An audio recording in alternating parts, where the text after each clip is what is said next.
Have you ever looked around, like no matter how hard you tried, nobody noticed you, nobody respected you, nobody believed in you?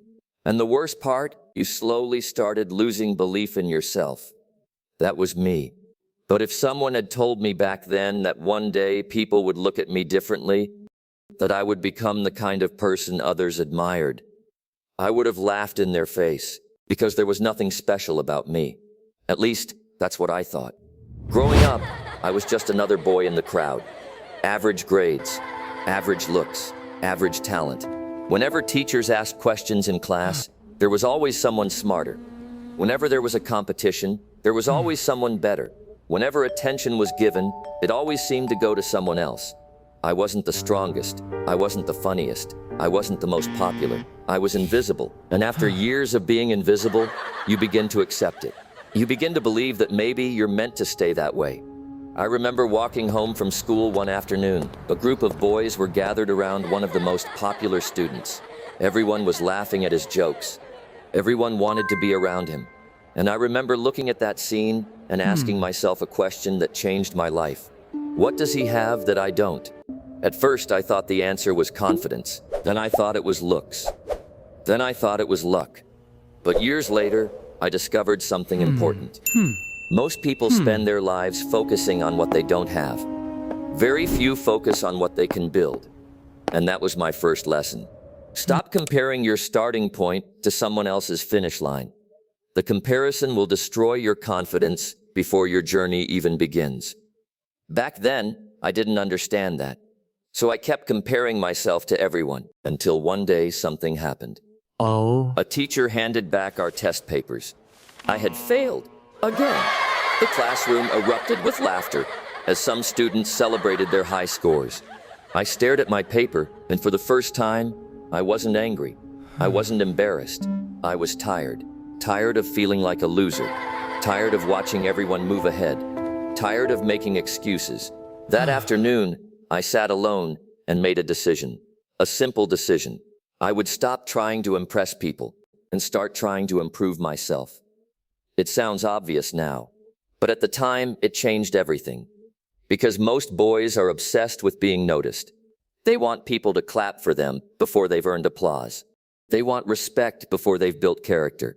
They want success before they've developed discipline. I was one of those boys. But that day, something shifted. For the first time, I stopped asking, how do I get people to notice me? And started asking, how do I become someone worth noticing? Those two questions look similar, but they lead to completely different lives. The next morning, I woke up earlier. Not because I felt motivated. I didn't. I simply made a promise to myself. One small improvement every day. That's it. No grand plans. No dramatic transformation. Just one improvement every day. One extra page read. One extra skill learned. One less excuse. One more attempt. Success rarely arrives in one big moment. It is built in small moments nobody sees. The problem is that most people quit because the results don't show up immediately. I almost quit too. The first week, nothing changed. The first month, nothing changed. Even after several months, it felt like nothing was changing. But something was changing. I just couldn't see it yet. Because growth is silent.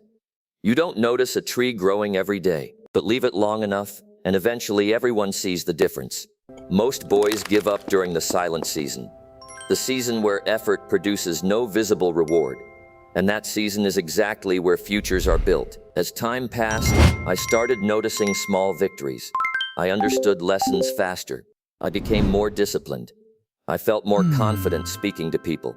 Not because I was naturally gifted, because I was improving. Slowly, painfully, consistently. For the first time in my life, I wasn't competing against other boys. I was competing against the person I was yesterday. And something interesting happened. The more I focused on improving myself, the less I cared about what people thought. And the less I cared about what people thought, the more confident I became. It was freedom. Real freedom. Not freedom from problems. Freedom from needing approval. The moment you stop chasing validation is the moment you become dangerous. Because now your decisions are guided by purpose, not applause. But life wasn't finished teaching me lessons. Not even close. Just when I thought I was making progress, just when I thought things were finally getting better, I faced a challenge that nearly broke everything I had built. A challenge that forced me to discover whether my confidence was real or just another illusion. And that challenge would become the biggest turning point of my life. It would test my discipline, my character, my patience, and everything I believed about myself. What happened next completely changed the way people saw me. But more importantly, it changed the way I saw myself. In part 2, I'll tell you about the moment that almost destroyed my confidence. The mistake most boys make when success finally starts showing up. And the one mindset shift that truly made me stand out from everyone around me. Trust me, you don't want to miss it. If any of this hit home, hit like. Subscribe for more plain truth about the stuff no one tells you, because you're not alone, and the real conversation starts right here.